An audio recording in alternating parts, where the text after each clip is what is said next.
All right, it's your man Brett from the Skateboarding Show here with another think piece. And this one, I've sort of made some notes, I may or may not refer to them. And I acknowledge that I've got like the germ of an idea, or I've got an idea, and I may or may not explain it very well. And some of you might know what I'm getting at, some of you might see what I'm getting at, some of you may not agree with that, and that's completely acceptable, of course. Any of these things I say, I'm not trying to tell you how things are or necessarily look for followers who agree with me.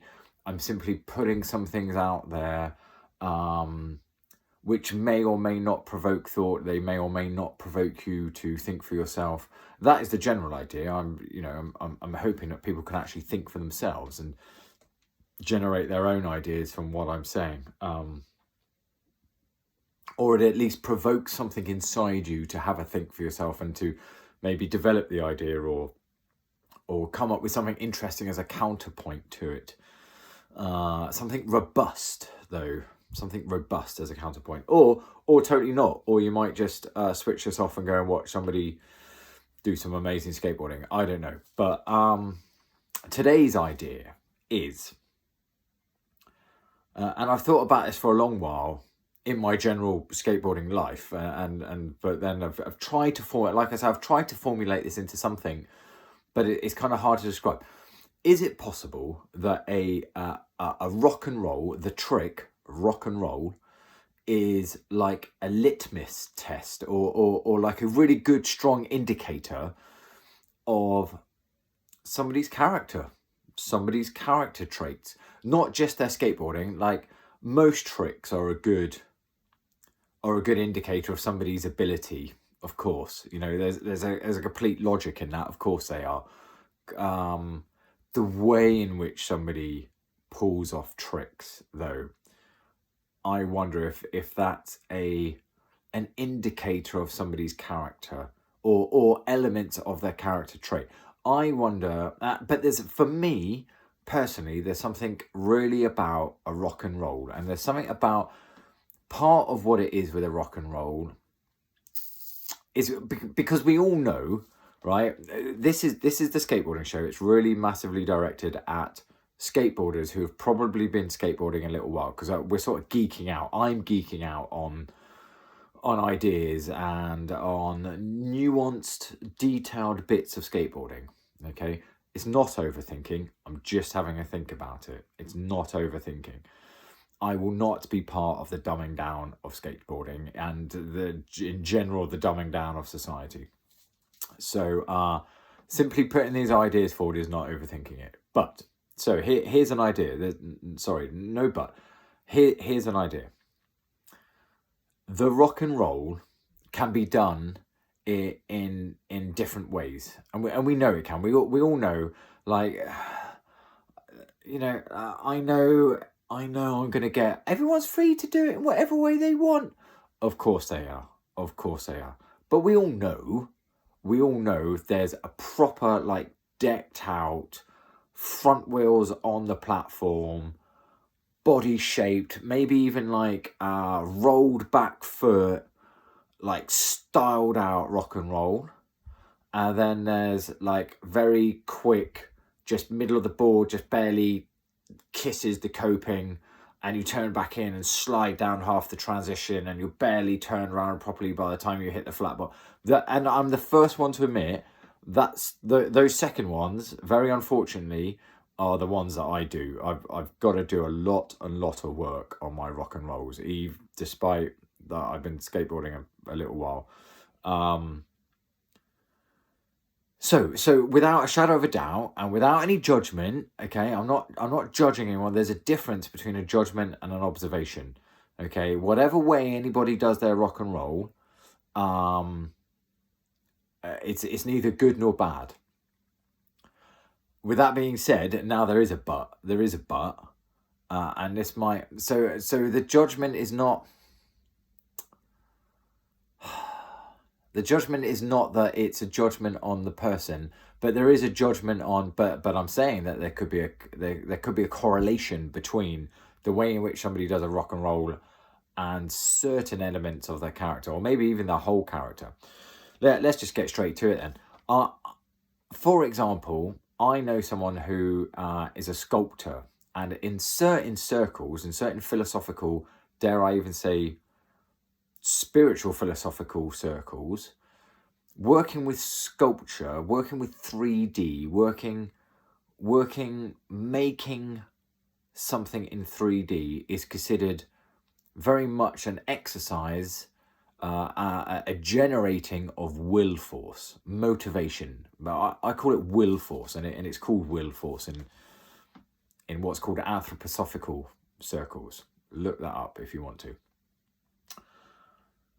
So this person who works with sculpture, who's really, really good as well, really good, has the most beautiful rock and roll. Right? I'm not going to name names. If he watches this, he knows who I'm talking about because I've discussed this with him. Right? It's one of those proper decked, proper like styled out, rolled back foot, proper turn all the way back in, turned before he even starts rolling down. No slide halfway down the transition or anything like mine. Like mine, I barely get the front wheels over, I barely get the back wheels off the transition. They're weak. Mine are weak, right? This guy has got a stylish and sort of textbook rock and roll. He's got the rock and roll that everybody wishes they could do, right? He's got the rock and roll that you see all the pros do, or the really good transition skateboarders who deck it out and pull it in smooth, stylish, powerful, right?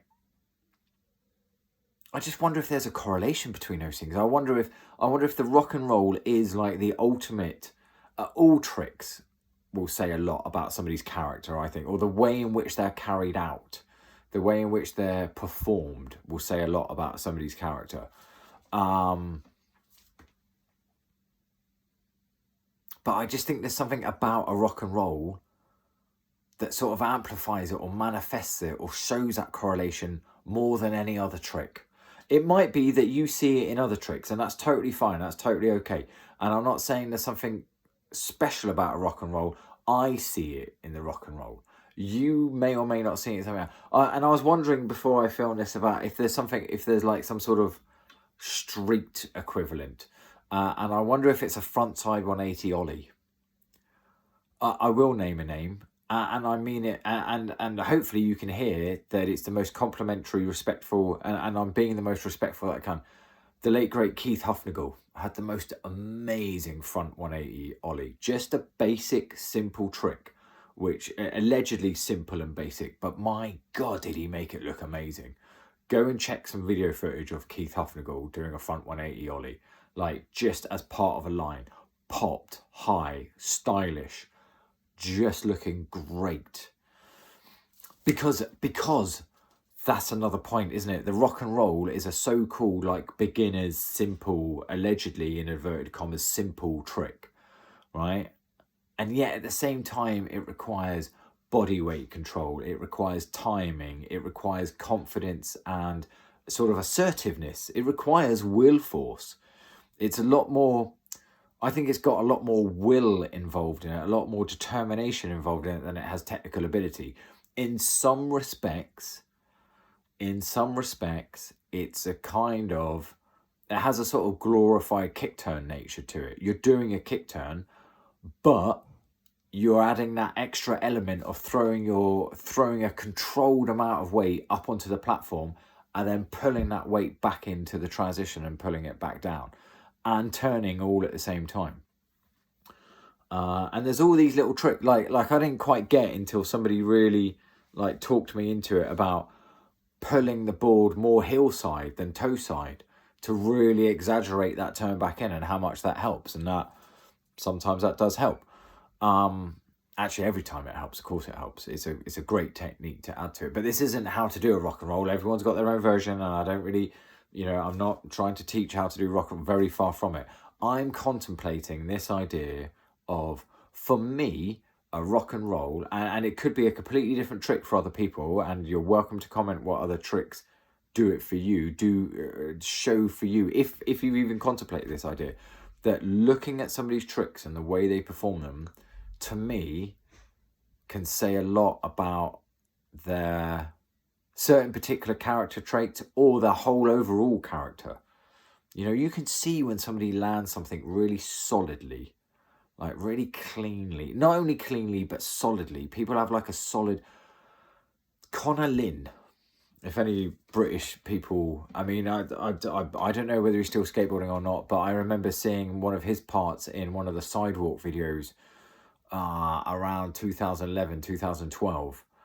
Like, he lands really solidly. Jeremy Ray, I mean, I'm really, you know, tell me you're a 90s skateboarder without saying it. I'm mentioning Jeremy Ray. Jeremy Ray had the most amazing solid style. When he landed something, boom, he landed it, and he knew it. And it wasn't heavy. There's a difference. It wasn't heavy, but it had a solidity to it. It had a consciousness to it. He really consciously, or he appeared to consciously land something. He didn't look like he accidentally got away with doing it. He looked like, God damn, he meant to land that frontside flip down that set of stairs. So, back to the original point. For me personally, there is something about, and I wonder if it's the same for other people. I wonder if other people have either noticed that about rock and rolls or any other trick, that I don't quite know what it is. I don't quite know how to explain it. It's hard to explain, but definitely there's something about a rock and roll, a so-called basic beginner's trick, and it's kind of not, because you can see really good skateboarders and how their rock and roll is so different from any other person's rock and roll. And there's legitimacy in either way you do it. Like, you know, if you only just get your back wheels off the transition, if you only just kiss the coping with the middle of your board, it doesn't matter. It's skateboarding, it's fine. There are no rules, and there are deep, set, intricate rules. We know that. We know there's these contradictions, and we know that there's these hypocrisies that exist in skateboarding, and that's fine, and that's beautiful. But at the same time, I wonder if there's something, like I say, to me, I see this sort of correlation. I see this which doesn't infer cause and effect. Correlation never infers cause and effect. But there would appear to be a good, solid rock and roll is a good indicator to me of someone's skateboard ability and elements of the character being quite willful, like being really... like it's something a little bit stronger than motivation. It's pure will force. There's something pure about it that is about will force. It's a little bit stronger than motivation, and will force is required to do skateboarding. You have got to make a decision that you're going to go and do skateboarding and actively carry it out. There's nothing that can accidentally happen on a skateboard. That's a very bad situation in my experience. You don't want to be accidentally skateboarding. You want to be really consciously choosing to skateboard. And there's something about the rock and roll that really manifests that and really shows it, sort of exemplifies it. It really manifests it. It sort of lives out. It sort of characterizes. It shows someone's characteristics. Again, just something to contemplate, really. I don't believe that I'm right about these things. This one definitely is just an opinion piece. Absolutely, definitely just an opinion. It's just a thought, just something to chuck out there to generate conversation. You might not be interested at all, and that's totally fine. You may not agree with this, and that's also fine. But yeah, it's just something to put out there. Thank you very much. 14 minutes. If you've stayed with me this long, thank you very much. I appreciate that.